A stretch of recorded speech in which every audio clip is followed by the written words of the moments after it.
Hi friends, എല്ലാവർക്കും super നോട്ട്സിൻ്റെ പുതിയൊരു ക്ലാസ്സിലേക്ക് സ്വാഗതം. ഇന്ന് നമ്മൾ പ്രധാനമായിട്ട് നോക്കാൻ പോകുന്നത് ഹിന്ദുമതത്തിലെ പ്രധാനപ്പെട്ട 4 വേദങ്ങളെക്കുറിച്ചാണ്. 4 വേദങ്ങളിൽ ആദ്യ വേദമായ ഋഗ്വേദത്തെക്കുറിച്ചാണ് നമ്മളിന്ന് പ്രധാനമായിട്ട് നോക്കാൻ പോകുന്നത്. നമുക്ക് നോർമലി ആ സ്പെഷ്യൽ ടോപ്പിക്കിൽ വേദങ്ങൾ എന്ന് കിടപ്പുണ്ട്. അതിൽ മൊത്തം 4 വേദങ്ങളാണ് നമുക്ക് പഠിക്കാനുള്ളത്. അതിൽ ആദ്യമായിട്ട് നമ്മൾ നോക്കാൻ പോകുന്നത് ഋഗ്വേദത്തെക്കുറിച്ചാണ്.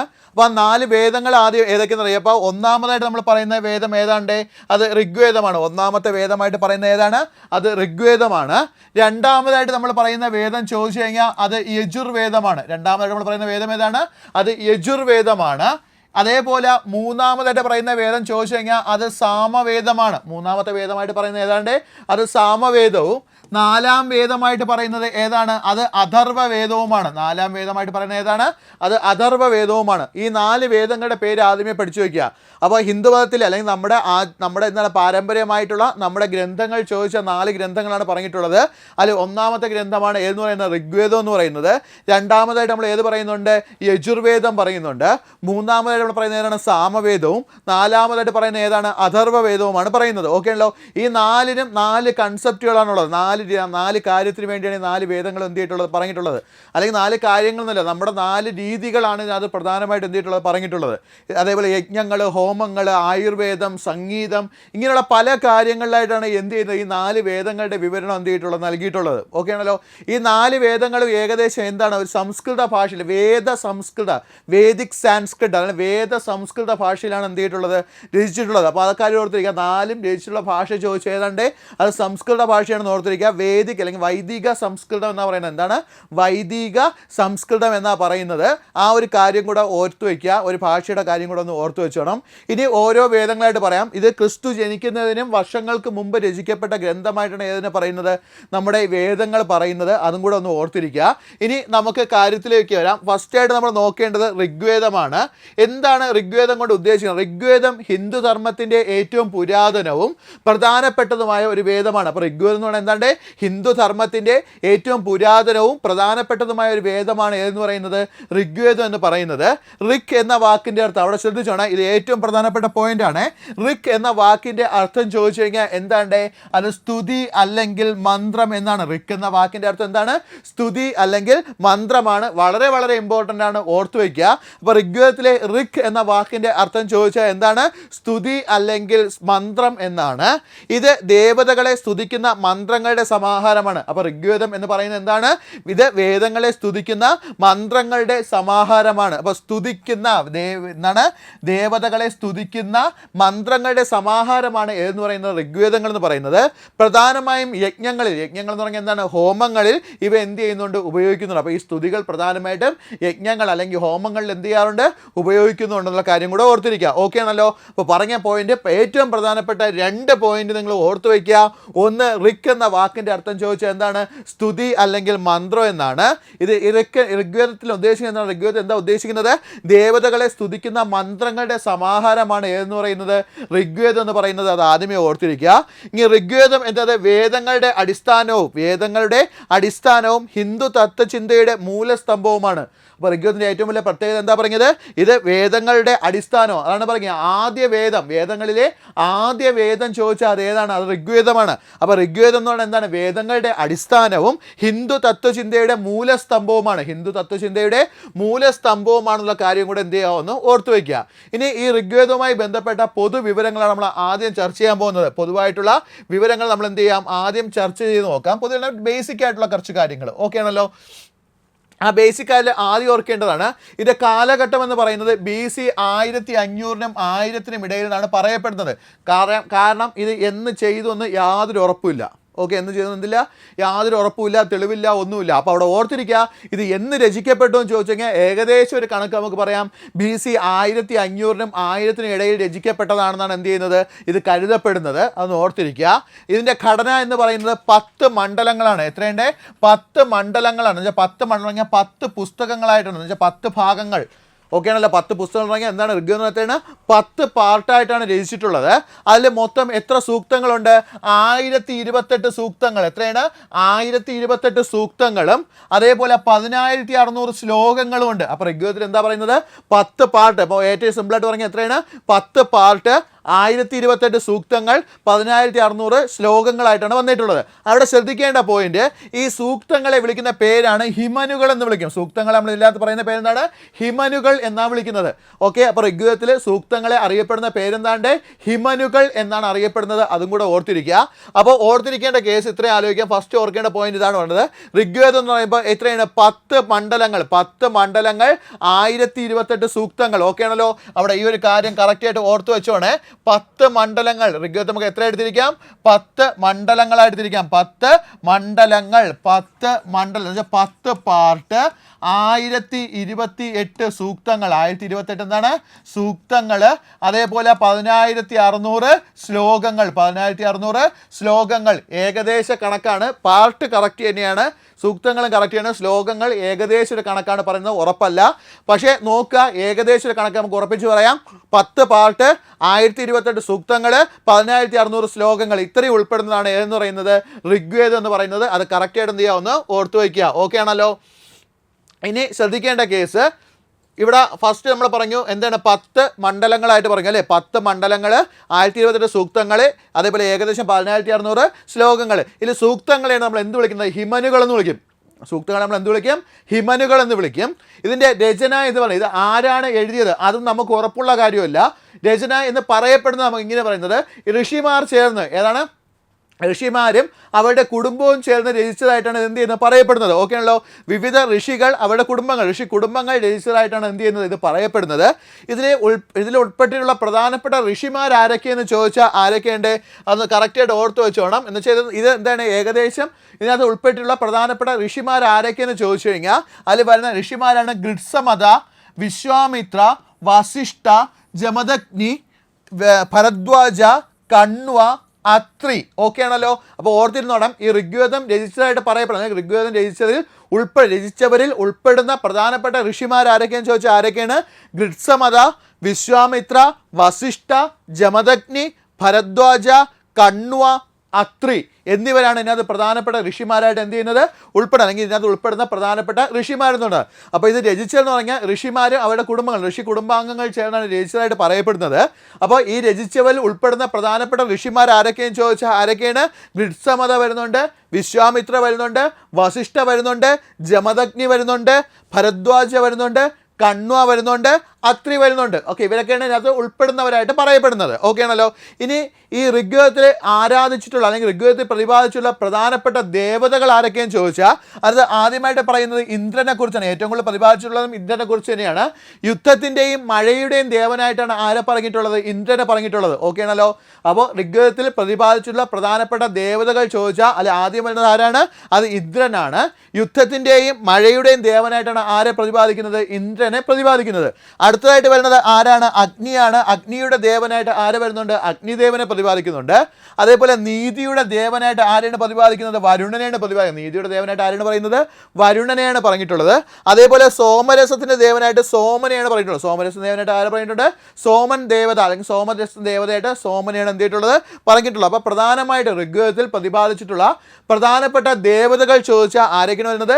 ഇന്ദ്രൻ വരുന്നുണ്ട്. യുദ്ധത്തിൻ്റെയും മഴയുടെയും ദേവനായിട്ട് ഇന്ദ്രൻ.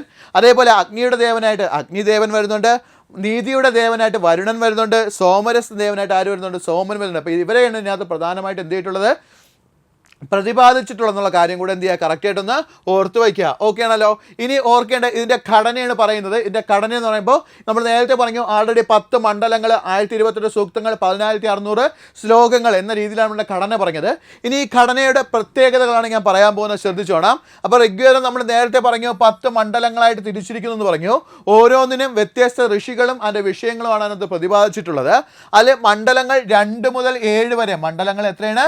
2 മുതൽ 7 വരെ. 2 to 7 ആണ്. 2 മുതൽ 7 വരെ കുടുംബ മണ്ഡലങ്ങൾ എന്നാണ് അറിയപ്പെടുന്നത്. അപ്പോൾ 2 മുതൽ 7 വരെയുള്ള നമ്മൾ മണ്ഡലങ്ങൾ എന്ത് വിളിക്കും?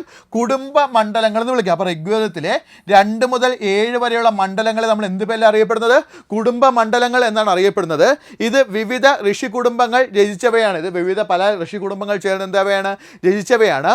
ഓരോ മണ്ഡലവും ഒരു പ്രത്യേക ഋഷി കുടുംബവുമായി ബന്ധപ്പെട്ടിരിക്കുന്നത്. ഇല്ല, ഓരോ മണ്ഡലവും ഒരു പ്രത്യേക ഋഷി കുടുംബവുമായിട്ടാണ് എന്ത് ചെയ്തിരിക്കുന്നത്? ബന്ധപ്പെട്ടിരിക്കുന്നത്. ബന്ധപ്പെട്ടിരിക്കുന്നത്. അപ്പോൾ ഓർക്കേണ്ട പോയിന്റ്, പ്രധാനപ്പെട്ട പോയിന്റ് ഇതാണ്. മണ്ഡലങ്ങൾ ചോദിച്ചാൽ 2 മുതൽ 7 വരെ. മണ്ഡലങ്ങൾ എത്രയാണ്? 2 മുതൽ 7 വരെയാണ്. ഇനി നമ്മൾ എന്തെന്നാണ് വിളിക്കുന്നത്? കുടുംബ മണ്ഡലങ്ങൾ എന്നാണ് വിളിക്കുന്നത്. നമ്മൾ എന്ത് വിളിക്കുന്നുണ്ട്? കുടുംബ മണ്ഡലങ്ങൾ എന്ന് വിളിക്കുന്നു എന്നറിയപ്പെടുന്നുണ്ട്. ഇത് വിവിധ ഋഷി കുടുംബങ്ങൾ രചിച്ചവയാണ്. ഇത് പല ഋഷി കുടുംബങ്ങൾ ചേർന്ന് എന്താണ് രചിച്ചവയാണ്. ഓരോ മണ്ഡലവും ഒരു പ്രത്യേക ഋഷി കുടുംബവുമായി ബന്ധപ്പെട്ടിരിക്കുന്നു. ഓരോ മണ്ഡലവും ഒരു പ്രത്യേക ഋഷി കുടുംബവുമായിട്ട് എന്ത് ചെയ്തിട്ടുണ്ട്? ബന്ധപ്പെട്ടിട്ടുണ്ട്. ഇവിടെ നിങ്ങൾ ഓർക്കേണ്ട പോയിന്റ്, ഇവിടെ നിങ്ങൾ പഠിക്കേണ്ട ഏറ്റവും പ്രധാനപ്പെട്ട പോയിന്റ് ഇത്രയേ ഉള്ളൂ. മണ്ഡലങ്ങൾ 2 മുതൽ 7 വരെ അറിയപ്പെടുന്ന പേര് എന്ത് മണ്ഡലം എന്ന് അറിയപ്പെടുന്നുണ്ട്? കുടുംബ മണ്ഡലങ്ങൾ എന്ന് അറിയപ്പെടുന്നു. 2 മുതൽ 7 വരെ നമ്മൾ എന്തെന്ന് അറിയപ്പെടുന്നു? കുടുംബ മണ്ഡലങ്ങൾ എന്ന് അറിയപ്പെടുന്നു. അവിടെ ഏറ്റവും പ്രധാനമായിട്ട് എന്ത് ചെയ്യുക? ആ ഒരു പോയിന്റ് എന്ത് ചെയ്യുക? കാണാതെ പഠിച്ചു വയ്ക്കുക. ഓക്കെ ആണല്ലോ. അടുത്ത് നോക്കേണ്ടത് മണ്ഡലം 1, 8, 10. മണ്ഡലം 1, 8, 10. അപ്പം മൊത്തം 10 മണ്ഡലങ്ങൾ പറഞ്ഞു. അതിൽ 2 to 7 കുടുംബ മണ്ഡലം. അടുത്ത് വേണ്ടത് 1, 8, 10. ഓക്കെ ആണല്ലോ. വിവിധ ഋഷികളുടെ സംഭാവനകളാണ് ഏത് പറയുന്നത്? 1, 8, 10 പറഞ്ഞിരിക്കുന്നത്. വിവിധ ഋഷികളുടെ സംഭാവനകളാണ് ഏത് പറഞ്ഞിരിക്കുന്നത്? 1, 8, 10 പറഞ്ഞിരിക്കുന്നത്. 10ാം മണ്ഡലം തത്വചിന്താപരമായ സൂക്തങ്ങൾക്ക് ആണ് എന്ത് ചെയ്യുന്നത്? പ്രശസ്തമാണ്. 10ാം മണ്ഡലം എന്ന് പറയുന്നത് എന്താണ്? തത്വചിന്താപരമായ സൂക്തങ്ങൾക്ക് പ്രസിദ്ധമാണ്. ഓക്കെ ആണല്ലോ. അപ്പം 1, 8, 10 മണ്ഡലങ്ങൾ വിവിധ ഋഷികളുടെ സംഭാവനകളെ കുറിച്ച് പ്രതിപാദിക്കുന്നുണ്ട്. അതിൽ 10ാം മണ്ഡലം അല്ലെ 10ാമത്തെ പാർട്ട് എന്ന് പറയുന്നത് തത്വചിന്താപരമായ സൂക്തങ്ങൾക്ക് പ്രശസ്തമാണ്. തത്വചിന്താപരമായ സൂക്തങ്ങൾക്ക് പ്രസിദ്ധമായിട്ടുള്ള മണ്ഡലമാണ്, അല്ലെങ്കിൽ ആ പാർട്ടാണ് എന്ന് പറയുന്നത് 10ാമത്തെ പാർട്ട് അല്ലെങ്കിൽ 10ാം മണ്ഡലം എന്ന് പറയുന്നത്. ഓക്കെ ആണല്ലോ. അതിനകത്താണ് എന്തൊക്കെ പറഞ്ഞിട്ടുള്ളത്? പുരുഷ സൂക്തം, നാസദീയ സൂക്തം ഒക്കെ എന്ത് ചെയ്യുന്നത്? ഈ 10ാം മണ്ഡലത്തെ പറഞ്ഞിട്ടുള്ളത്. അപ്പോൾ 10ാം മണ്ഡലത്താണ് ഏതൊക്കെ പറഞ്ഞിട്ടുള്ളത്? പുരുഷ സൂക്തം, നാസദീയ സൂക്തം ഒക്കെ പറഞ്ഞിട്ടുള്ളത് ഏത് മണ്ഡലത്തിലാണ്ട്?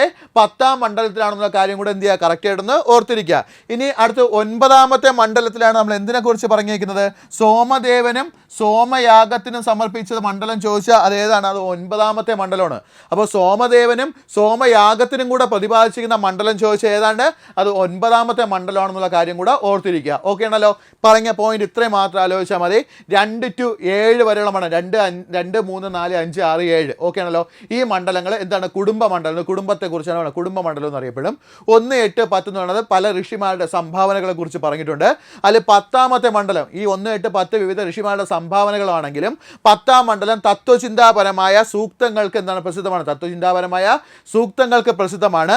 ഇതിനകത്ത് എക്സാമ്പിളായിട്ട് പറഞ്ഞേക്കുന്നത് ഏതാണ്? പുരുഷ സൂക്തം, നാസദീയ സൂക്തം. പുരുഷ സൂക്തവും നാസദീയ സൂക്തവും ഏതെന്ന് പറയുന്നത് 10ാം മണ്ഡലം എന്ന് പറയുന്നത്. അടുത്ത മണ്ഡലം 9, 9ാമത്തെ മണ്ഡലം പറഞ്ഞ ഏതാണ്? സോമദേവനും സോമയാഗത്തിനും കൂടെ സമർപ്പിച്ചതാണ് 9ാമത്തെ മണ്ഡലം എന്ന് പറയുന്നത്. മണ്ഡലം 9 ഏതാണ്? സോമദേവനും സോമയാഗത്തിനും കൂടെ സമർപ്പിച്ചതാണ് ഏത് മണ്ഡലം എന്ന് പറയുന്നത്? 9ാമത്തെ മണ്ഡലം എന്ന് പറയുന്നത്. ആ ഒരു കാര്യം കൂടെ എന്ത് ചെയ്യുക? കറക്റ്റ് ആയിട്ടൊന്ന് ഓർത്ത് വയ്ക്കുക. ഓക്കെ ആണല്ലോ. ഇനി നമ്മൾ നോക്കേണ്ട ചില സൂക്തങ്ങളാണ്. എന്താണ് സൂക്തങ്ങൾ കൊണ്ട് ഉദ്ദേശിക്കുന്നത്? ഓരോ സൂക്തവും ഒരു ദേവതയെ സ്തുതിക്കുന്ന ശ്ലോകങ്ങളുടെ ശേഖരമാണ്. മൊത്തം 1028 സൂക്തങ്ങളുണ്ടെന്ന് പറഞ്ഞു. ആ 1028 ഓരോ സൂക്തവും എന്താണ്? ഓരോ സൂക്തവും ഒരു ദേവതയെ സ്തുതിക്കുന്ന ശ്ലോകങ്ങളുടെ ശേഖരമാണ്. ഒരു ദേവതയെ സ്തുതിക്കുന്ന എന്താണ്ട് ശ്ലോകങ്ങളുടെ ശേഖരമാണ് എന്ന് പറയുന്നത് ഓരോ സൂക്തം എന്ന് പറയുന്നത്. എന്നാൽ ചില സൂക്തങ്ങൾ തത്വചിന്താപരവും സൃഷ്ടിയുടെ തത്വചിന്താപരവും അതേപോലെ മറ്റുള്ളവ ആചാരവുമാണ്. ഓക്കെ ആണല്ലോ. അപ്പോൾ ഓർത്തിരിക്കുക, ഈ സൂക്തങ്ങൾ എന്ന് പറയുമ്പോൾ ഇതിലെ ഓരോ സൂക്തവും എന്താണ്? ഒരു ദേവതയെ സ്തുതിക്കുന്ന ശ്ലോകങ്ങളുടെ ശേഖരമാണ്. എന്നാൽ തന്നെ ചില സൂക്തങ്ങൾ എന്താണ്? തത്വചിന്താപരവും മറ്റുള്ളവ എന്താണ്ട് ആചാരപരവുമാണ്. ഓർത്തിരിക്കുക. അതിൽ തത്വചിന്താപരമായിട്ടുള്ള നമ്മൾ ആദ്യമായിട്ട് പറഞ്ഞത് നാസദീയ സൂക്തം എന്ന് വെച്ചാൽ എന്താണ്? സൃഷ്ടിയുടെ ഉത്ഭവവുമായി ബന്ധപ്പെട്ടിരിക്കുന്ന സൂക്തമാണ് എന്ന് പറയുന്നത് നാസദീയ സൂക്തം എന്ന് പറയുന്നത്. അതിൻ്റെ ഇടയ്ക്കുള്ള പോയിന്റ് ആണെന്ന് ഓർത്ത് വെച്ചോണം. അപ്പോൾ സൃഷ്ടിയുടെ ഉത്ഭവവുമായി ബന്ധപ്പെട്ട സൂക്തം ചോദിച്ചാൽ അത് ഏതാണ്? അത് നാസദീയ സൂക്തമാണെന്നുള്ള കാര്യം കൂടെ ഓർത്തിച്ചോണം. നാസദീയ സൂക്തമാണ് എന്തിനെക്കുറിച്ച് പറഞ്ഞിട്ടുള്ളത്? സൃഷ്ടിയുടെ ഉത്ഭവത്തെക്കുറിച്ച് പറഞ്ഞിട്ടുള്ളത്. അപ്പോൾ പറഞ്ഞ പോയിന്റ് ഇച്ചിരി പാടാണ്, എങ്കിലും ഒന്ന് കാണാതെ പഠിക്കാൻ നോക്കുക. നമുക്ക് ഒരുപാട് ചോദ്യങ്ങൾ വരാനുള്ള ചാൻസ് ഉള്ള ഭാഗമാണ്. അപ്പോൾ ഇതിനകത്ത് ഓരോ സൂക്തവും എന്താണ്? ഒരു ദേവതയെ സ്തുതിക്കുന്ന എന്താണ്? ശ്ലോകങ്ങളുടെ ശേഖരമാണ്. ഇപ്പോൾ നോക്കാം, മൊത്തം 1028 ഉണ്ട്. അതിൽ കുറേ എണ്ണം എന്താണ്? കുറേ അല്ല, എല്ലാം ഏകദേശം ആരും ദേവതകളെ സ്തുതിക്കുന്നത് തന്നെയാണ്. എന്നാൽ അതിൽ കുറച്ച് സൂക്തങ്ങൾ എന്തിനെക്കുറിച്ചുള്ളതാണ്? തത്വചിന്താപരമായിട്ടുള്ളതാണ്. എന്ന് വെച്ചാൽ നമുക്ക് ചിന്തിക്കാൻ വേണ്ടി, തത്വമായിട്ട് ചിന്തിക്കാൻ വേണ്ടിയുള്ളതാണ് ചില സൂക്തങ്ങൾ. അതിലൊരു എക്സാമ്പിളാണ് ഏത് പറഞ്ഞിട്ടുള്ളത്? നാസദീയ സൂക്തം പറഞ്ഞിട്ടുള്ളത്. അത് എന്തിനെക്കുറിച്ചാണ് പറഞ്ഞിരിക്കുന്നത്? സൃഷ്ടിയുടെ ഉത്ഭവത്തെക്കുറിച്ചാണ് അത് പറഞ്ഞിരിക്കുന്നത്, അല്ലെങ്കിൽ അതിൻ്റെ ഒരു തത്വചിന്താപരമായിട്ടുള്ള ഒരു കാര്യമാണ്. അതേപോലെ എന്നാൽ മറ്റ് ചില സൂക്തങ്ങൾ എന്തിനെക്കുറിച്ച് ബന്ധപ്പെട്ടതാണ്? ആചാരവുമായി ബന്ധപ്പെട്ടതാണുള്ള കാര്യം കൂടെ എന്ത് ചെയ്യുക? ഒന്ന് ഓർത്തിരിക്കുക. ഓക്കെ ആണല്ലോ. ഇനി അടുത്തായിട്ട് നോക്കേണ്ടതാണ് ഇതിൻ്റെ ഉള്ളടക്കം എന്ന് വെച്ച് കഴിഞ്ഞാൽ ഇതിൻ്റെ സ്തുതികൾ പറഞ്ഞിട്ടുള്ള കാര്യങ്ങൾ എന്തൊക്കെ, ഇതിനകത്ത് കണ്ടൻസ് എന്തൊക്കെയെന്നാണ് ഞാൻ പറഞ്ഞത്. ഓക്കെ ആണല്ലോ. അവിടെ നോക്കുക. ഇനി അത് പ്രധാനമായിട്ട് വരുന്നത് ദേവതാ സ്തുതികളാണ്. ഉള്ളടക്കത്തിൽ ഏറ്റവും കൂടുതൽ വരുന്നത് ഏതാണ്? ദേവതാ സ്തുതികളാണ് പറഞ്ഞിട്ടുള്ളത്.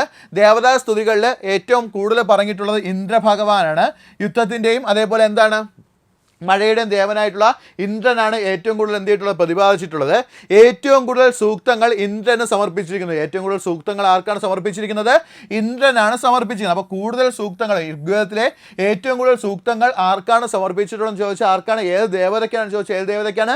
ഇന്ദ്രനാണെന്ന് ഓർത്തിരിക്കുക.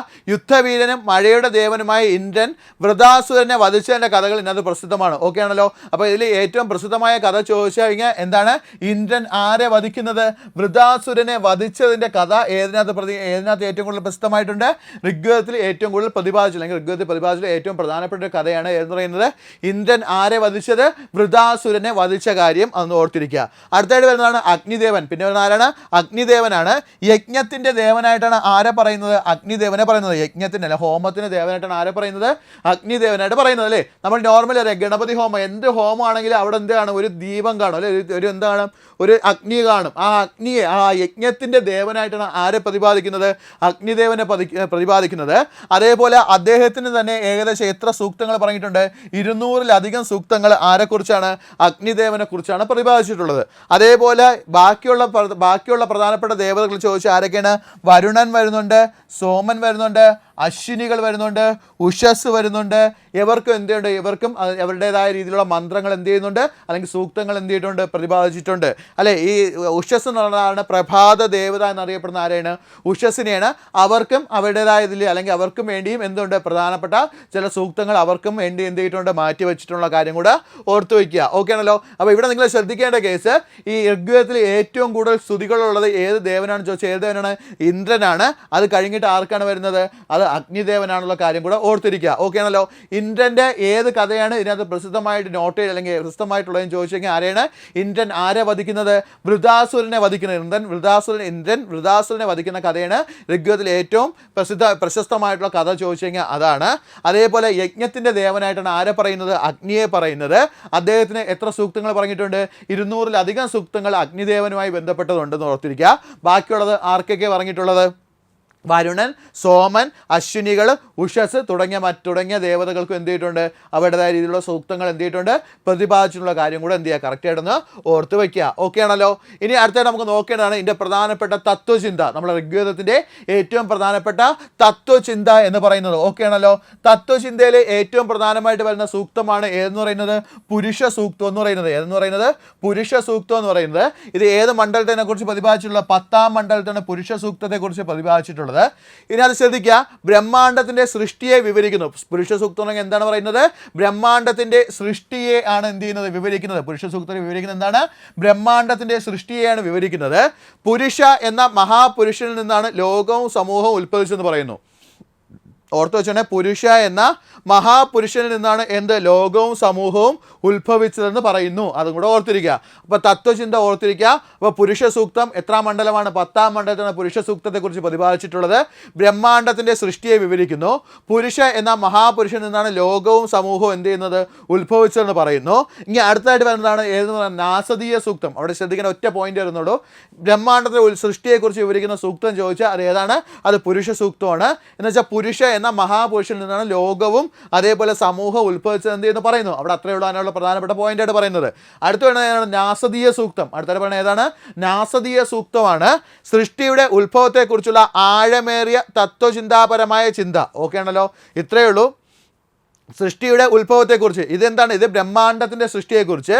ഇതെന്താ പറയുന്നത്? സൃഷ്ടിയുടെ ഉത്ഭവത്തെക്കുറിച്ചുള്ള എന്താണ്? ആഴമേറിയ തത്വചിന്താപരമായ ചിന്ത. അതാണ് ഏതെന്ന് പറയുന്നത്? നാസദീയ സൂക്തം എന്ന് പറയുന്നത്. ഏതെന്ന് പറയുന്നത്? നാസദീയ സൂക്തം എന്ന് പറയുന്നത്. ഇത് ബ്രഹ്മാണ്ടത്തിൻ്റെ സൃഷ്ടിയെക്കുറിച്ച് വിവരിക്കുന്ന ഏതാണ്? പുരുഷ സൂക്തവും. അതേപോലെ സൃഷ്ടിയുടെ ഉത്ഭവത്തെക്കുറിച്ച് പറയുന്നത് ഏതാണ്? അത് നാസദീയ സൂക്തമാണുള്ള കാര്യം കൂടെ എന്ത് ചെയ്യുക? ഒന്ന് ഓർത്തു വയ്ക്കുക. അപ്പോൾ രണ്ട് കാര്യങ്ങൾ ആദ്യം ഓർക്കുക. തത്വചിന്തയുമായി ബന്ധപ്പെട്ട രണ്ട് കാര്യങ്ങൾ. ഒന്ന് പുരുഷ സൂക്തം 10-ാം മണ്ഡലത്തിൽ പ്രതിപാദിക്കുന്നു, ബ്രഹ്മാണ്ടത്തിലെ സൃഷ്ടിയെക്കുറിച്ച് പ്രതിപാദിക്കുന്നതാണ് എന്നുള്ള പുരുഷ സൂക്തം എന്ന് പറയുന്നത്. പുരുഷ എന്ന മഹാപുരുഷനിൽ നിന്നാണ് ലോകവും സമൂഹവും ഉത്ഭവിച്ചത് എന്ത് ചെയ്യുന്നു ഇതിനകത്ത് പറയപ്പെടുന്നു. അടുത്ത വന്നതാണ് നാസദീയ സൂക്തം. അടുത്തവണ ഏതാണ്? നാസദീയ സൂക്തം സൃഷ്ടിയുടെ ഉത്ഭവത്തെക്കുറിച്ചുള്ള ആഴമേറിയ തത്വചിന്താപരമായ ചിന്തയാണ് ഏതെന്ന് പറയുന്നത് നാസദീയ സൂക്തം എന്നാണ്. അപ്പോൾ സൃഷ്ടിയുടെ ഉത്ഭവം ചോദിച്ചാൽ നാസദീയ സൂക്തം, ബ്രഹ്മാണ്ടത്തിൻ്റെ സൃഷ്ടിയെക്കുറിച്ച് ചോദിച്ചു കഴിഞ്ഞാൽ അതേതാണ്? അത് പുരുഷ സൂക്തം എന്നുള്ള കാര്യം കൂടെ എന്ത് ചെയ്യുക, കറക്റ്റായിട്ടൊന്ന് ഓർത്ത് വയ്ക്കുക. ഓക്കെ ആണല്ലോ. ഇനി ഇതിനകത്ത് ശ്രദ്ധിക്കേണ്ട കേസാണ് സാമൂഹിക ആചാര വിഷയങ്ങൾ. ഓക്കെ ആണല്ലോ. അപ്പം ഋഗ്വേദവുമായി ബന്ധപ്പെട്ട സാമൂഹിക ആചാര വിഷയങ്ങൾ എന്തൊക്കെയാണെന്ന് ചോദിച്ചു കഴിഞ്ഞാൽ അവിടെ ശ്രദ്ധിക്കേണ്ട കേസ് എന്ന് വെച്ചാൽ ഇത് നമുക്ക് വളരെ പ്രധാനമായിട്ട് ഈ ഋഗ്വേദം നമുക്ക് എന്താണ് ഉപയോഗങ്ങൾ, അല്ലെങ്കിൽ എന്തിനൊക്കെ വേണ്ടിയാണ് നമ്മൾ പ്രധാനമായിട്ട് ഈ സമൂഹത്തിൽ എന്തിനു വേണ്ടിയാണ് ഉപയോഗിക്കുന്നത്. അപ്പോൾ എന്തൊക്കെയാണ്? യജ്ഞങ്ങൾ, അതേപോലെ ഹോമങ്ങൾ, ആചാരങ്ങൾ എന്നിവയുടെ നടപടിക്രമങ്ങൾക്ക് നമ്മൾ ഏത് ഉപയോഗിക്കാണ്ട് ഋഗ്വേദത്തിലെ സൂക്തങ്ങൾ എന്ത് ചെയ്യാറുണ്ട്? ഉപയോഗിക്കാറുണ്ട്. അപ്പോൾ എന്തിനൊക്കെ വേണ്ടിയാണ്? യജ്ഞങ്ങൾ, ഹോമങ്ങൾ, ആചാരങ്ങൾ എന്നിവയ്ക്ക് വേണ്ടി നമ്മൾ എന്ത് ഉപയോഗിക്കാറുണ്ട്? ഈ ഋഗ്വേദ സൂക്തങ്ങൾ ഉപയോഗിക്കാറുണ്ട്. അതേപോലെ സമൂഹത്തിൻ്റെ ഘടന, ധാർമ്മിക മൂല്യങ്ങൾ, പ്രകൃതിയുമായുള്ള ബന്ധം ഇവയൊക്കെ ഏതിനകത്ത് പ്രതിപാദിക്കുന്നുണ്ട്? നമ്മുടെ ഋഗ്വേദത്തിൽ പ്രതിപാദിക്കുന്നുണ്ട്. ഓക്കെ ആണല്ലോ. അപ്പോൾ ഋഗ്വേദത്തിനെ നമ്മൾ നോക്കുക, സാമൂഹിക ആചാര വിഷയങ്ങൾ ചോദിച്ചാൽ ഋഗ്വേദവുമായി ബന്ധപ്പെട്ട സാമൂഹിക ആചാര വിഷയങ്ങൾ, ഇപ്പോൾ സമൂഹത്തിലും അല്ലെങ്കിൽ ആചാരികമായിട്ടും എന്തൊക്കെ വിഷയങ്ങളാണ് ഋഗ്വേദം പ്രതിപാദിക്കുന്നതെന്ന് ചോദിച്ചു കഴിഞ്ഞാൽ യജ്ഞങ്ങൾ, ഹോമങ്ങൾ, ആചാരങ്ങൾ എന്നിവയുടെ നടപടിക്രമങ്ങൾ ഏതിനകത്ത് പ്രതിപാദിച്ചിട്ടുള്ളത്? ഋഗ്വേദത്തിലാണ് പ്രതിപാദിച്ചിട്ടുള്ളത്. സമൂഹത്തിൻ്റെ ഘടന, ധാർമ്മിക മൂല്യങ്ങൾ, പ്രകൃതിയുമായുള്ള ബന്ധം ഇവയും ഏതാ പ്രതിപാദിച്ചിട്ടുള്ളത്? ഋഗ്വേദത്തിലാണ് പ്രതിപാദിച്ചിട്ടുള്ളത് എന്നുള്ള കാര്യം കൂടെ എന്ത് ചെയ്യുക, കറക്റ്റായിട്ടൊന്ന് ഓർത്ത് വയ്ക്കുക. ഓക്കെ ആണല്ലോ. ഇനി ഇതിനകത്തുള്ള പ്രധാനപ്പെട്ട സൂക്തങ്ങളാണ് ഞാൻ പറയാൻ പോകുന്നത്, അതും കൂടെ എന്ത് ചെയ്യുക, ജസ്റ്റ് ഒന്ന് നോക്കാം. ഓക്കെ, ഇനി നമുക്ക് അടുത്ത് നോക്കാനുള്ളത് പ്രധാനപ്പെട്ട സൂക്തങ്ങളാണ് ഇനി നമുക്ക് നോക്കാനുള്ളത്. അതിൽ ആദ്യമായിട്ട് പറയുന്നതാണ് പുരുഷ സൂക്തം. ആദ്യമായിട്ട് പറയുന്നത് ഏതാണ്ട് പുരുഷ സൂക്തം എന്ന് പറയുന്ന സൂക്തമാണ് നോക്കുക. അപ്പോൾ ഞാൻ പറഞ്ഞു സൂക്തം എന്ന് പറഞ്ഞാൽ എന്താണ്? നമ്മൾ ഓരോ പാർട്ട് വരും, ആ പാർട്ടിൻ്റെ ഓരോ ഹെഡിങ് ആയിട്ട് ആലോചിച്ചാൽ മതി. അപ്പോൾ ഒന്നാമതായിട്ട് പുരുഷ സൂക്തം പറയുന്നുണ്ട്. ഈ പുരുഷ സൂക്തത്തിലെ പ്രതിപാദിക്കുന്ന വിഷയം എന്ന് പറഞ്ഞാൽ എന്താണ്? നമ്മുടെ സൃഷ്ടിയുടെ എന്തിനെക്കുറിച്ചാണ്? സൃഷ്ടിയുടെ വിവരണത്തെക്കുറിച്ചാണ്. നമ്മുടെ ബ്രഹ്മാണ്ടത്തെ സൃഷ്ടി അല്ലെങ്കിൽ സൃഷ്ടിയുടെ വിവരണത്തെക്കുറിച്ചാണ് ഏത് പറയുന്നത്? പുരുഷ സൂക്തം പറയുന്നത്. അവിടെ ശ്രദ്ധിക്കേണ്ട കേസ് ഞാൻ പറഞ്ഞു പുരുഷൻ എന്ന് പറഞ്ഞാൽ മഹാപുരുഷനിൽ നിന്നാണ് എന്ത് ഉണ്ടായിട്ടുള്ളത്? എല്ലാവരും ഉണ്ടായിട്ടുള്ളത് എന്നാണ് ഏത് പറഞ്ഞിട്ടുള്ളത്? പുരുഷ സൂക്തത്തിൽ പറഞ്ഞിട്ടുള്ളത്. അതിനെ ഇത്തിക്കൂടെ വിശദീകരിച്ച് ഞാൻ പറയുന്നത് ശ്രദ്ധിച്ചോണം. പുരുഷ സൂക്തത്തിൽ പ്രധാനമായിട്ടും പറയുന്നത് എന്തിനെക്കുറിച്ചാണ്? സൃഷ്ടിയുടെ വിവരണത്തെക്കുറിച്ചാണ് പ്രതിപാദിക്കുന്നത്. പുരുഷൻ്റെ ശരീരത്തിലെ വിവിധ ഭാഗങ്ങളിൽ നിന്നാണ് ബ്രാഹ്മണർ, ക്ഷത്രിയർ, വൈശ്യർ, ശൂദ്രർ എന്നിവർ ഉണ്ടായെന്ന് വിവരിക്കുന്നു. ഓക്കെ ആണല്ലോ. അപ്പോൾ ഈ പുരുഷ സൂക്തത്തിലാണ് പറഞ്ഞിരിക്കുന്നത് പുരുഷൻ എന്ന മഹാപുരുഷനിൽ നിന്നാണ് എന്ത് ചെയ്തിട്ടുള്ളത്? വിവിധ ജനവിഭാഗങ്ങൾ ഉണ്ടായിട്ടുള്ളതെന്ന് പറയുന്നുണ്ട്. അതിനകത്ത് നോക്കുക, പുരുഷൻ്റെ ശരീരത്തിലെ വിവിധ ഭാഗങ്ങളിൽ നിന്നാണ് ബ്രാഹ്മണർ, ക്ഷത്രിയർ, വൈശ്യർ, ശൂദ്രർ എന്നിവർ ഉണ്ടായെന്ന് എന്ത് ചെയ്യുന്നു? ഇതിനകത്ത് വിവരിക്കുന്നുണ്ട്. ഇതിനകത്ത് ബ്രാഹ്മണർ എന്ന് പറയുന്നത് മഹാപുരുഷൻ്റെ മുഖത്ത് നിന്നുണ്ടായവരാണ് ബ്രാഹ്മണരെന്നും, കൈകളിൽ നിന്നാണ് ആരുണ്ടായത്? ക്ഷത്രിയരെന്നും, അതേപോലെ തുടകളിൽ നിന്നാണ് ആര്? വൈശ്യർ എന്നും, അതേപോലെ പാദങ്ങളിൽ നിന്നാണ് ആരെന്ന് പറയുന്നത്? ശൂദ്രർ എന്നിവർ ഉണ്ടായെന്നുമാണ് ഇതിനകത്ത് പറയപ്പെടുന്നത്. അപ്പോൾ പറയാൻ ശ്രദ്ധിച്ചോണേ. അപ്പം മഹാപുരുഷൻ്റെ എന്താണ്? വിവിധ ഭാഗങ്ങളിൽ നിന്നാണ് ആളുകൾ ഉണ്ടായെന്ന് പറയുന്നു, സൃഷ്ടിച്ചതെന്ന് പറയുന്നു. അതിൽ പറയുന്നത് പറഞ്ഞാൽ മുഖം മുഖത്തു നിന്നാണ് വന്നിട്ടുള്ള ബ്രാഹ്മണരും, അതേപോലെ ബാഹുക്കൾ കൈകളിൽ നിന്നാണ് ക്ഷത്രിയരും, അതേപോലെ തുടകളിൽ നിന്നാണ് വൈശ്യരും, അതേപോലെ പാദങ്ങളിൽ നിന്നാണ് ആര്? ശൂദ്രർ എന്നിവർ ഉണ്ടായെന്നാണ് എന്ത് ചെയ്യുന്നത്? പറയപ്പെടുന്നത്. അതേപോലെ ഓർത്തിരിക്കുക, ഇതാണ് ഏറ്റവും പ്രധാനപ്പെട്ട പോയിന്റ്. ആധുനിക ഹിന്ദു വർണ്ണ വ്യവസ്ഥയുടെ അടിസ്ഥാനമായി കണക്കാക്കപ്പെടുന്നത് ഏതാണ്? ഈ പുരുഷ സൂക്തമാണ്. ഓർത്തിരിക്കുക. ഓക്കെ ആണല്ലോ. ആധുനിക ഹിന്ദു വർണ്ണ വ്യവസ്ഥയുടെ അടിസ്ഥാനം എന്ന് പറയുന്നത് ഏതാണ്? പുരുഷ സൂക്തമാണ്. ഇങ്ങനെ വർണ്ണ വ്യവസ്ഥ നമ്മൾ ഈ തരംതിരിക്കുന്നെങ്കിൽ പോലും എല്ലാവരും അടിസ്ഥാനമായിട്ട് ഒന്നാണെന്ന് തന്നെ ഇതിനകത്തും പ്രതിപാദിച്ചിട്ടുണ്ട്, ഋഗ്വേദത്തിൽ പ്രതിപാദിച്ചിട്ടുണ്ട്. പലരും അത് കാണില്ല, ഈ വർണ്ണ വിവേചനം മാത്രമേ എന്ത് ചെയ്യാറുള്ളൂ? കാണാറുള്ളൂ. അപ്പോൾ ഓർത്തിരിക്കുക, ഹിന്ദു വർണ്ണ വ്യവസ്ഥയുടെ അടിസ്ഥാനമായി കണക്കാക്കപ്പെടുന്നത് ഏതാണ്ട് അത് എന്താണ്? നമ്മുടെ പുരുഷ സൂക്തമാണെന്ന് ഓർത്തിരിക്കുക. ഹിന്ദു വർണ്ണ വ്യവസ്ഥയുടെ അടിസ്ഥാനമായി കണക്കാക്കപ്പെടുന്നത് ഏതാണെന്ന് ഓർത്തിരിക്കുക, അത് പുരുഷ സൂക്തമാണെന്ന് എന്ത് ചെയ്യുക? കറക്റ്റായിട്ടൊന്ന് ഓർത്തിരിക്കുക. ഓക്കെ ആണല്ലോ. അപ്പോൾ ആ ഒരു കാര്യം ക്ലിയർ ആയെന്ന് വിശ്വസിക്കുന്നു. അടുത്ത നമ്മൾ നോക്കേണ്ടതാണ് നാസദീയ സൂക്തം. അടുത്ത ഏതാണ്? നാസദീയ സൂക്തം എന്നാ പറയുന്നത്. നാസദ് എന്താ പറയുന്നത്? നാസദ് എന്ന് പറഞ്ഞാൽ അസത്ത്. എന്താ പറയുക? നാസദ് എന്ന് പറഞ്ഞാൽ എന്താണ്? അസത്ത് എന്ന് തുടങ്ങുന്ന ഈ സൂക്തം സൃഷ്ടിയുടെ രഹസ്യത്തെ ചോദ്യം ചെയ്യുന്നു. ഓക്കെ ആണല്ലോ. അപ്പോൾ നാസദീയ സൂക്തം എന്ന് പറയുന്നത് എന്താണ്? സൃഷ്ടിയുടെ എന്തിനെ ചോദ്യം ചെയ്യുന്നു? രഹസ്യത്തെ ചോദ്യം ചെയ്യുന്നു. അപ്പോൾ സൃഷ്ടിയുടെ രഹസ്യത്തെ ചോദ്യം ചെയ്യുന്ന സൂക്തം ചോദിച്ചാൽ ഏതാണ്ട് അത് നാസദീയ സൂക്തമാണ്. ഓക്കെ ആണല്ലോ. ആദിയിൽ എന്തുണ്ടായിരുന്നു? അസത്തോ സത്തോ. ഓക്കെ ആണല്ലോ. ആദിയിൽ എന്തുണ്ടായിരുന്നു? അസത്തോ സത്തോ. ഇതാണ് ആ ചോദ്യം. ഓക്കെ ആണല്ലോ. അപ്പോൾ സൃഷ്ടിയുടെ രഹസ്യത്തെ ചോദ്യം ചെയ്യുന്ന സൂക്തം ചോദിച്ചാൽ അത് ഏതാണ്? അത് നാസദീയ സൂക്തമാണ്. അവിടുത്തെ ചോദ്യം ഇതായിരുന്നു, ആദിയിൽ എന്തുണ്ടായിരുന്നു? ആദിയിൽ എന്തുണ്ടായിരുന്നു? അസത്തോ സത്തോ. ഇതാണ് ആ ചോദ്യം. ഓക്കെ ആണല്ലോ. എന്നുവെച്ചാൽ നമ്മൾ ഭൂമി ഉണ്ടായ സമയത്ത് എന്തുണ്ടായിരുന്നു? ആ ഒരു ചോദ്യം തന്നെയാണ് ഇവിടെ ഉദ്ദേശിക്കുന്നത്. നമ്മൾ ബിഗ് ബാങ് തിയറി ഒക്കെ പറയൂലേ, അതേപോലെ ഭൂമിയെ സൃഷ്ടിച്ചപ്പോൾ എന്തുണ്ടായിരുന്നു? ആ ഒരു ചോദ്യമാണ് ഏതിലും പറഞ്ഞിട്ടുള്ളത്? ഋഗ്വേദത്തിലും പറഞ്ഞിട്ടുള്ളത്. അപ്പോൾ നോക്കുക, സൃഷ്ടിയുടെ രഹസ്യത്തെ ചോദ്യം ചെയ്യുന്ന സൂക്തം ചോദിച്ചാൽ ഏതാണ്ട് അത് നാസദീയ സൂക്തമാണ്. അത് ആ ചോദ്യം ഇതായിരുന്നു, ആദിയിൽ എന്തുണ്ടായിരുന്നു? ആദിയിൽ എന്തുണ്ടായിരുന്നു? അസത്തോ സത്തോ എന്നുള്ളത്. ഓക്കെ ആണല്ലോ.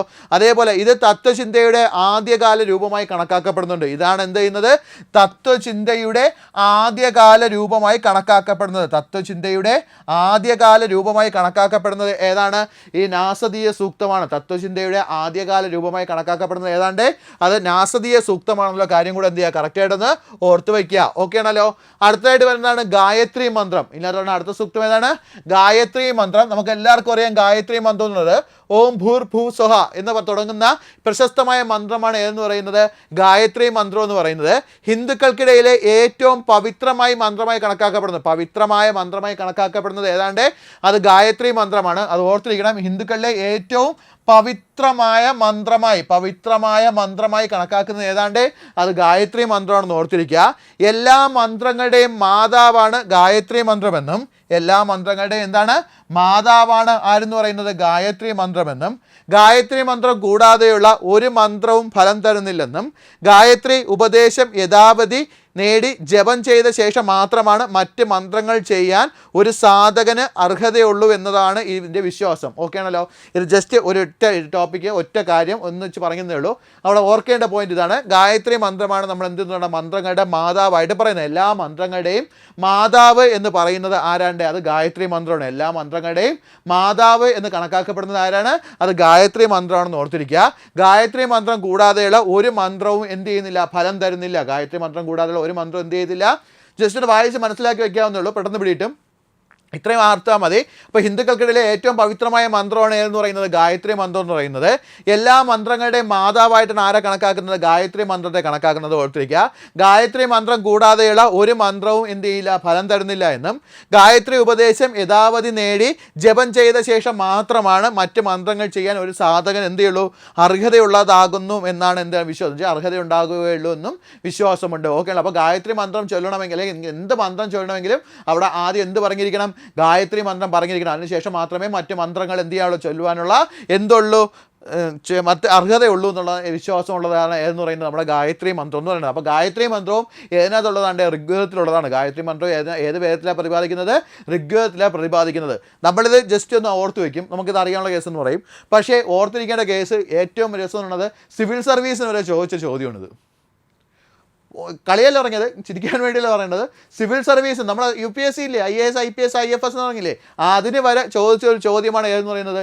ഗായത്രി മന്ത്രം ഏത് വേദത്തിൽ നിന്ന് എടുത്തിട്ടുള്ളതാണെന്ന്. ഗായത്രി മന്ത്രം ഏത് വേദത്തിൽ നിന്ന് എടുത്തു? ഈ അടുത്തിടയ്ക്കുന്നില്ല, ഒരുപാട് മുമ്പുള്ള ചോദ്യമായിരുന്നു. ഗായത്രി മന്ത്രം ഏത് വേദത്തിൽ നിന്നാണ് എടുത്തിട്ടുള്ളത്?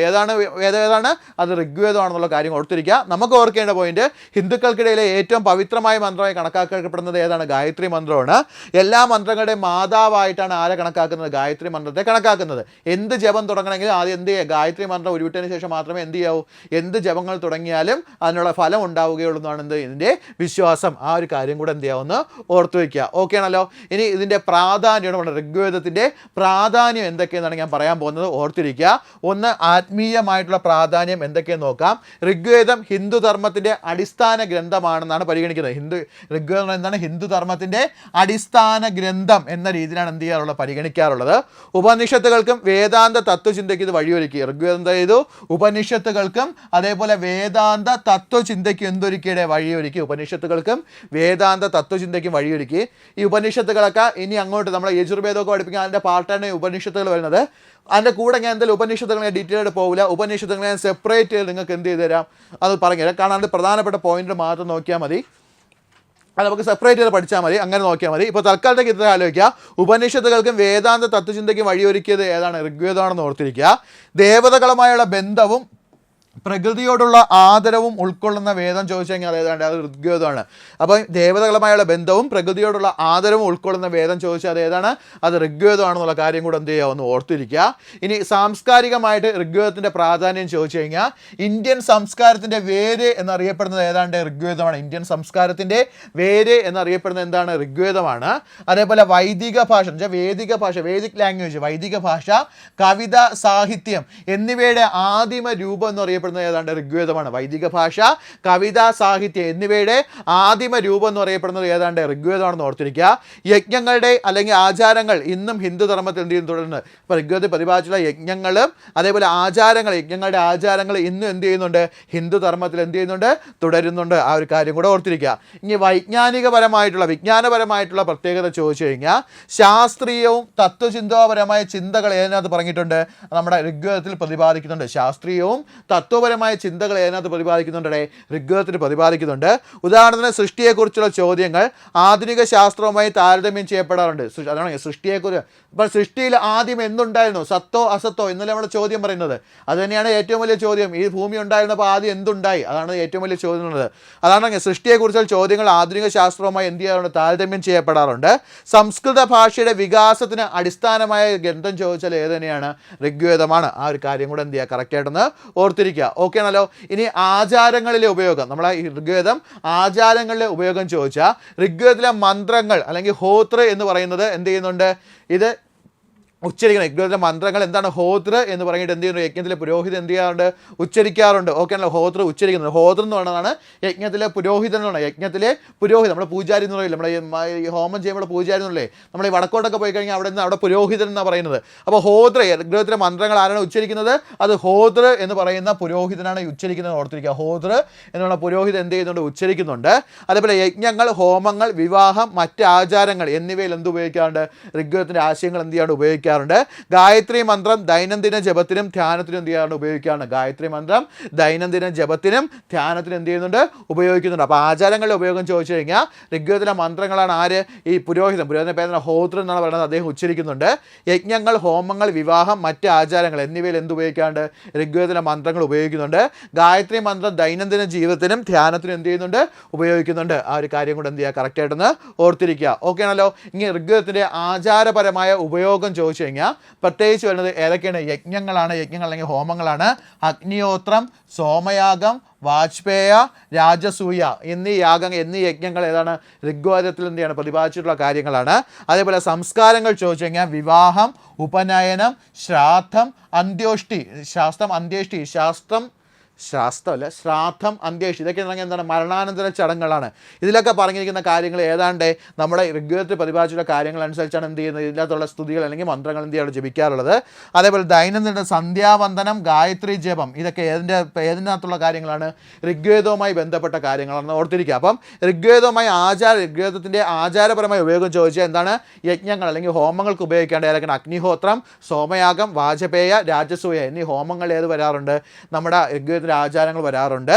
അതേപോലെ വിവാഹം, ഉപനയനം, ശ്രാദ്ധം, അന്ത്യേഷ്ടി എന്നീ സംസ്കാരങ്ങളിൽ ഏത് ഉപയോഗിക്കാണ്ട് ഋഗ്വേദത്തിൻ്റെ ആശയങ്ങൾ ഉൾപ്പെടാറുണ്ട്.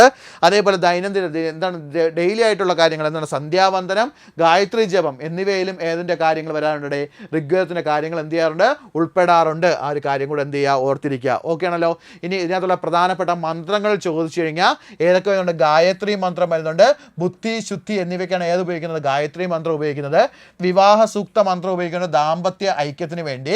അത് നോർമൽ നമ്മൾ ഈ നോർത്ത് ഇന്ത്യയുടെ കല്യാണമൊക്കെ കണ്ടറിയാൻ പറ്റും. ഈ ഷാളൊക്കെ കെട്ടിയിട്ട് എന്ത് ചെയ്യും? ഒരു അഗ്നിയുടെ ചുറ്റും ഇങ്ങനെ കറങ്ങി വരുന്നുണ്ട്. അപ്പോൾ അവിടെ പറയുന്നത് ഏതാണ്? വിവാഹ സൂക്തം അല്ലെങ്കിൽ ദാമ്പത്യ ഐക്യത്തിന് വേണ്ടിയുള്ള വിവാഹ സൂക്തമാണ് എന്ത് ചെയ്യുന്നത്? അവിടെ ഉപയോഗിക്കുന്നത്. അതൊന്ന് ഓർത്തിരിക്കുക. അതേപോലെ അഗ്നിമന്ത്രം, യജ്ഞ ആരാധനയ്ക്ക് വേണ്ടി എന്ത് ഉപയോഗിക്കുന്നുണ്ട്? അഗ്നിമന്ത്രം ഉപയോഗിക്കുന്നത്. ഇതൊക്കെ എന്താണ്? ഋഗ്വേദത്തിലെ പ്രധാനപ്പെട്ട മന്ത്രങ്ങളാണെന്ന് ഓർത്തിരിക്കുക. ഇതിൻ്റെ പ്രാധാന്യം ചോദിച്ചാൽ ഋഗ്വേദത്തിൻ്റെ പ്രാധാന്യം എന്താണെന്ന് ചോദിച്ചെങ്കിൽ എന്താണ്ട്? ദേവതകളുമായുള്ള ബന്ധം, പ്രകൃതിയോടുള്ള ഐക്യം, അതേപോലെ ദൈനംദിന എന്താണ് നൈതിക ക്രമമാണ് എന്ത് വിളിക്കുന്നത്, ഋത എന്ന് വിളിക്കുന്നത്, ഋത. ഓക്കെ ആണല്ലോ. അപ്പോൾ പ്രാധാന്യം ചോദിച്ചാൽ എന്താണ് ദൈവതകളുമായിട്ടുള്ള ബന്ധം, പ്രകൃതിയോടുള്ള ഐക്യം, ഋത എന്ന് പറഞ്ഞാൽ നൈതിക ക്രമം. ഓക്കെ ആണല്ലോ. ഇവയൊക്കെ എന്താണ് പറയുന്നത്, നമ്മുടെ ഋഗ്വേദത്തിൻ്റെ പ്രാധാന്യമായിട്ട് പറയുന്നുണ്ട്. അതേപോലെ ഹിന്ദു സംസ്കാരത്തിൻ്റെ അടിസ്ഥാനം ചോദിച്ചാലും ഏതാണ് പറയുന്നത്, നമ്മുടെ ഋഗ്വേദമാണ് പറയുന്നത്. ഹിന്ദു ധർമ്മത്തിൻ്റെ അല്ലെങ്കിൽ ഹിന്ദു സംസ്കാരത്തിൻ്റെ അടിസ്ഥാനമായിട്ട് നമ്മൾ ഏതിനെ പറയാറുണ്ട്, ഋഗ്വേദത്തെ പറയാറുണ്ടെന്നുള്ള കാര്യം കൂടെ ഓർത്തിരിക്കുക. ഇതിൻ്റെ ആധുനിക പ്രസക്തി ചോദിച്ചു കഴിഞ്ഞാൽ വിവാഹം, ഹോമങ്ങൾ, ധ്യാനം, യോഗ എന്നിവയിലൊക്കെ എന്ത് ചെയ്യാറുണ്ട്, ഈ ഋഗ്വേദത്തിൻ്റെ തുടർച്ച എന്ത് ചെയ്യാറുണ്ട്, കാണപ്പെടാറുണ്ട് എന്ന കാര്യം കൂടെ എന്ത് ചെയ്യുക, കറക്റ്റായിട്ടൊന്ന് ഓർത്ത് വയ്ക്കുക. ഓക്കെ ആണല്ലോ. ഇച്ചിരി ഒരു ഇത് പിടിച്ച ടോപ്പിക്കാണിത്, പഠിച്ചേ പറ്റൂ. കാരണം ഉറപ്പായിട്ടും ഒരു ചോദ്യം ഏതുമായിട്ട് ബന്ധപ്പെട്ട് ചോദിക്കാം, വേദങ്ങളുമായി ബന്ധപ്പെട്ട് ചോദിക്കാൻ ചാൻസ് കൂടുതലാണ്. ഉറപ്പ് പറയണില്ല, ചാൻസ് കൂടുതലാണെന്ന് ഞാൻ പറയുന്നുള്ളൂ. ഓക്കെ ആണല്ലോ. അതുകൊണ്ട് പഠിച്ചേ പറ്റൂ. ജസ്റ്റ് അരമണിക്കൂറേ ഉള്ളൂ ഒരു വേദം. മൊത്തം വേദം വേണമെങ്കിൽ 2 മണിക്കൂർ 1.5 മണിക്കൂർ ഞാൻ എടുക്കാം. ഞാൻ പക്ഷേ അങ്ങനെ എടുക്കുന്നില്ല. അരമണിക്കൂർ ജസ്റ്റ് ഒരു വേദം മാത്രമേ ഞാൻ പറയുന്നുള്ളൂ. ഇത് ഒന്ന് എന്ത് ചെയ്യുക, കറക്റ്റായിട്ട് വായിച്ച് നോക്കുക, ക്ലാസ് കണ്ട് നോക്കുക, എഴുതാൻ നിൽക്കേണ്ട, ക്ലാസ് കണ്ട് കേട്ട് റെഡിയാവുക. നോട്ട് തരുമ്പോൾ പറയുന്ന കാര്യങ്ങൾ എന്ത് ചെയ്യുക, പോയിന്റുകൾ മാത്രം ഒന്ന് എന്ത് ചെയ്യുക, നോട്ട് ചെയ്ത് എന്ത് ചെയ്യുക, മാറ്റി വയ്ക്കുക. ഓക്കെ ആണല്ലോ. അപ്പോൾ എല്ലാവർക്കും മനസ്സിലായെന്ന് വിശ്വസിക്കുന്നു. ഇച്ചിരി പാടാണ്. ഇന്ന് തന്നെ എന്ത് ചെയ്യുക, കറക്റ്റായിട്ടൊന്ന് എന്ത് ചെയ്യുക, ഒന്ന് ഓർത്തെടുക്കാൻ നോക്കുക. പ്രധാനപ്പെട്ട പോയിന്റ് എഴുതി വയ്ക്കാൻ പറ്റുമെങ്കിൽ അത്രയും നല്ലത്. അപ്പോൾ എല്ലാവർക്കും നല്ലൊരു ദിവസം ആശംസിക്കുന്നു. നന്ദി.